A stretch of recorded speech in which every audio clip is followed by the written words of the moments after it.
Hello guys, Radhe Radhe. आप सब कैसे हैं? उम्मीद है कि आप सब अच्छे होंगे, स्वस्थ होंगे, अपने अपने कामों में व्यस्त होंगे। मैं बिल्कुल ठीक हूँ। तो चलिए एक और कहानी लेके आई हूँ। कहानी का नाम है कृष्ण जी और विष्णु भगवान का कैसे धरती पे आते हैं और क्या क्या होता है। बहुत पुराने समय की बात है। देवलोक में एक पुरानी कथा है। तो एक बार विष्णु भगवान को धरती घूमने का बहुत मन किया। तो बोले मैं अब जा रहा हूँ धरती पे घूमने। तो साथ में लक्ष्मी माता भी थी। बोली आप कहाँ जा रहे हैं प्रभु? तो वो बोले मैं आज धरती पे जा रहा हूँ घूमने, बड़ा मन कर रहा है। तो माता बोली ठीक है, मैं भी आपके साथ जाऊँगी। तो विष्णु भगवान बोले कि तुम कैसे जाओगे हमारे साथ? वहाँ तो धरती पे जाने में थोड़ा मुश्किल लगता है। कहते नहीं, मुझे भी नदियाँ झरने सब देखने हैं। तो विष्णु भगवान बोले चलो फिर चलते हैं। तो फिर विष्णु भगवान माता लक्ष्मी धरती पे आ गए। और फिर विष्णु भगवान ने माता को बोले थे कि तुम धरती पे तो आ गई हो, लेकिन तुम उत्तर दिशा की तरफ नहीं देखोगी, उत्तर की तरफ मत देखना। तो लक्ष्मी माता आई धरती पे, विष्णु भगवान भी आए। तो लक्ष्मी माता धरती पर देख के चिड़ियों की चहचान, फूल बगीचे सब देख के बहुत खुश हुई, झरने झुरने। और फिर क्या की, तो फिर उसने सोचा, घूमते घूमते दूर तक चली गई। दूर तक चली गई तो फिर उनको बहुत दूर तक गई। तो उनको बहुत ज़्यादा फूलों की खुशबू आने लग गई। और देखा तो उधर बहुत ज़्यादा फूलों बिखरे हुए हैं, फूलों का बगीचा है। तो उनका मन किया कि मैं उधर चली जाऊं। तो वो सोचते सोचते उत्तर दिशा की ओर चली भी गई। और वहाँ देखी तो इतना सुंदर बगीचा था, उसमें बहुत सुंदर सुंदर रंग बिरंगे फूल खिले हुए थे। बहुत ही ज़्यादा वहाँ का अच्छा नज़ारा था। तो लक्ष्मी माता देख के बहुत खुश हुई। और फिर देख के खुश हुई और घूमते घूमते बहुत बहुत खुशी के मारे नाचने लग गई कि इतना सुंदर नज़ारा तो मैंने कभी देखा ही नहीं था। तो फिर घूमते घूमते फिर आई विष्णु भगवान के पास। तो विष्णु भगवान को देखी तो उनकी आंखों में आंसू था। तो माता ने बोला देखिए मैं तो बहुत ज़्यादा अच्छे अच्छे नज़ारे देख के आई हूँ, लेकिन आप तो रो रहे हैं, आपको क्या हुआ है? तो विष्णु भगवान बहुत ही दुखी मन से बोले कि मैंने तुमको बोला था कि तुम उत्तर दिशा की तरफ मत देखना, लेकिन तुम फिर भी बात नहीं मानी और तुम देखी। इसका नतीजा तुम जानती हो क्या होगा?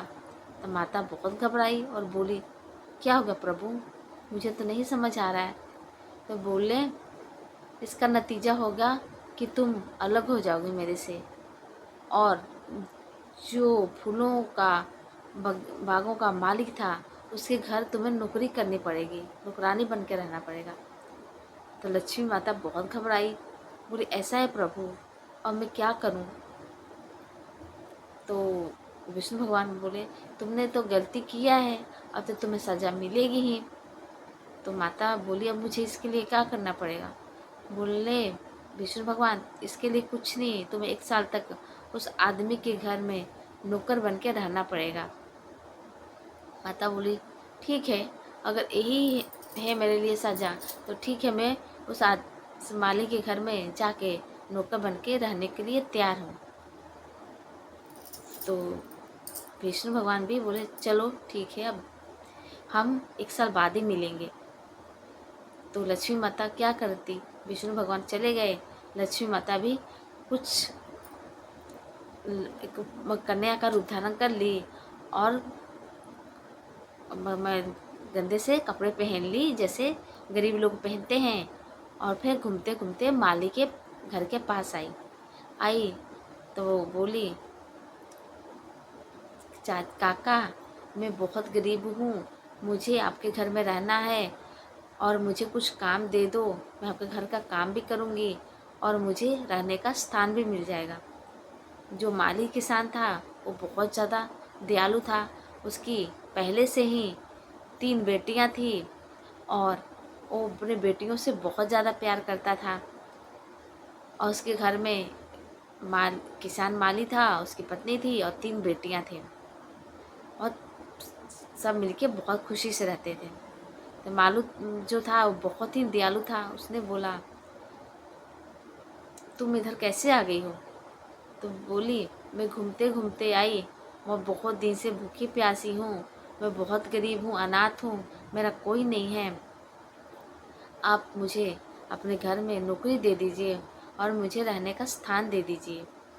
तो माली किसान बोला, ठीक है, जैसे हमारी 3 बेटियां हैं वैसे ही तुम एक चौथी बेटी बन के हमारे घर में रह सकती हो।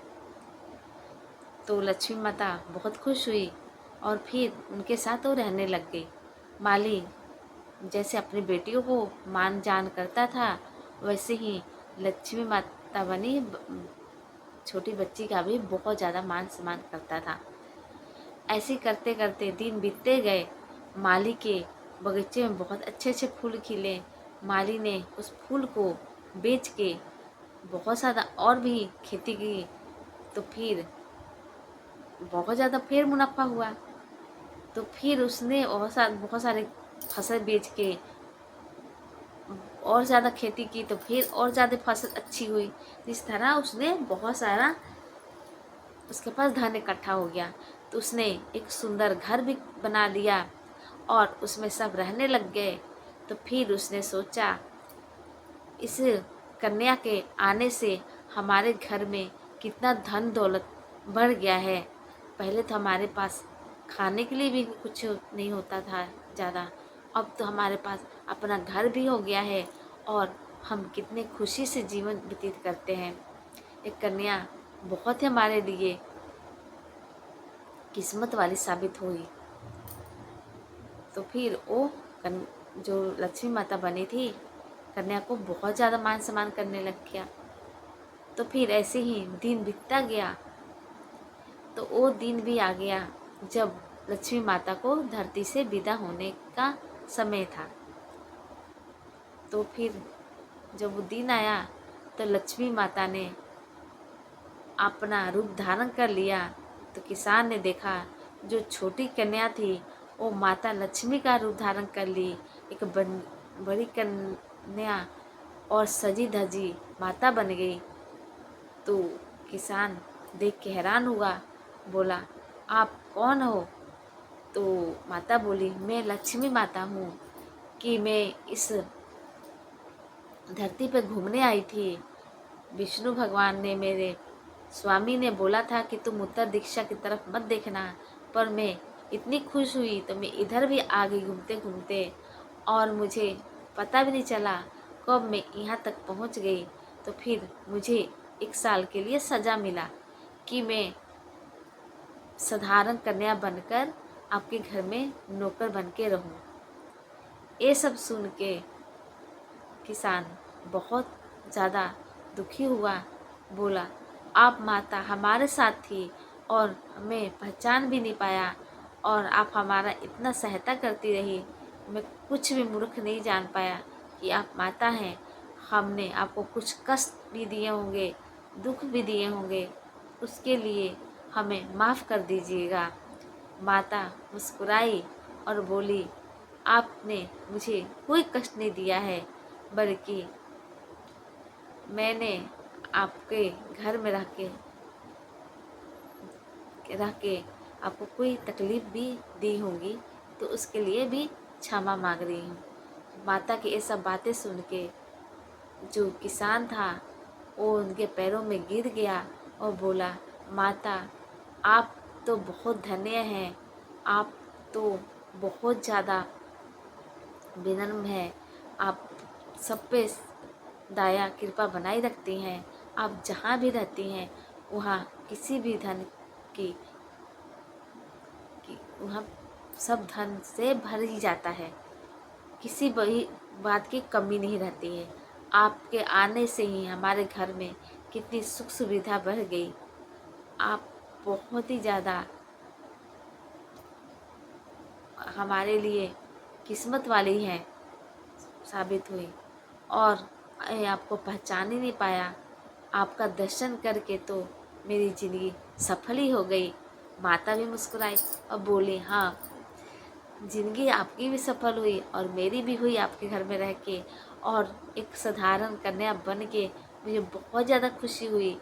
एक माता बन के तो खुशी होती है, लेकिन आपके घर में पृथ्वी में रह के एक साधारण कन्या बन के मुझे इतनी खुशी हुई कि मैं आपको बता भी नहीं सकती।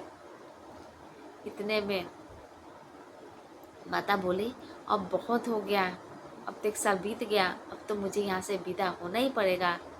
आप सब मुझे खुशी खुशी विदा कीजिए, मैं तो आपके साथ परिवार की तरह रही। किसान बोले, आप हमारे साथ परिवार की तरह रही, तो फिर इसलिए आप हमारा परिवार जैसा ही बन गई हैं। आपको जाते हुए हम देख नहीं पाएंगे कि हमारी छोटी कन्या हमसे दूर जा रही है। तो माता बोली, कोई बात नहीं, ऐसा तो कभी कभी होता ही है कि भक्त को भगवान से दूर होना ही पड़ता है और भगवान को भी भक्त से दूर होना ही पड़ता है। तो ये सब कह के माता उनसे उनको आशीर्वाद दे के चली गई। तो दोस्तों, ये कहानी से हमें क्या शिक्षा मिलती है? यही मिलती है कि हमें बड़ों का बात मानना चाहिए, और माता भी होकर अपने विष्णु भगवान का बात नहीं माने तो उनको भी कुछ सजा तो मिली। माता कन्या के रूप में किसान के घर में नौकरी बन के रही, तो उन्हें भी तो खुशी मिली कि मैं इनके घर में रही इंसान बन के। तो लेकिन एक बात तो है कि हमें बात तो ज़रूर मानना चाहिए कि वो हमें कोई ना कोई राह दिखाएंगे ही अच्छी, और ये भी सोचनी है जहाँ अच्छी और खुशबूदार राहें होती हैं। जैसे दो हमें रास्ते मिलते हैं, एक तो लंबा रास्ता है, एक छोटा रास्ता है। लंबे रास्ते में ज़्यादा फूल नहीं खिले हैं और पथरीला रास्ता है, रेतों से भरा है, लेकिन छोटे रास्ते में फूल खिले हैं। तो ये ज़रूरी नहीं छोटा रास्ता ही हमारे लिए सही साबित हो, कभी कभी बड़ा रास्ता भी हमारे लिए साबित होता है और वो सही मंजिल तक पहुंचाता है। तो दोस्तों, आपको कहानी कैसी लगी? अगर अच्छी लगी होगी तो वीडियो को लाइक कमेंट शेयर ज़रूर कीजिएगा और चैनल को सब्सक्राइब कीजिएगा। और भी अच्छी अच्छी आपके लिए कहानी लाऊंगी और आपका मनोरंजन करने की कोशिश करूंगी। देखिए, कहानी भी किसी न किसी रूप में घटित एक जीवन होती है कि इसके साथ ये हो चुका है, तो क्या पता हमारे साथ भी ऐसा हो सकता है। तो फिर क्यों ना हम कहानी को सुनना शुरू करें। और हाँ, कहानी को कभी भी आप स्किप करके मत सुनिएगा। स्किप करके सुनने से पता ही नहीं चलता है कि कहानी में हुआ क्या है, और हमें परेशानी झेलनी पड़ती है कि ये कहानी में क्या था क्या नहीं। तो इसलिए कहानी को आप पूरा सुनिएगा, और कहानी अच्छी लगी होगी वीडियो को लाइक कमेंट शेयर जरूर कीजिएगा और चैनल को सब्सक्राइब कीजिएगा। तब तक विदा लेती हूँ। राधे राधे, जय श्री कृष्ण।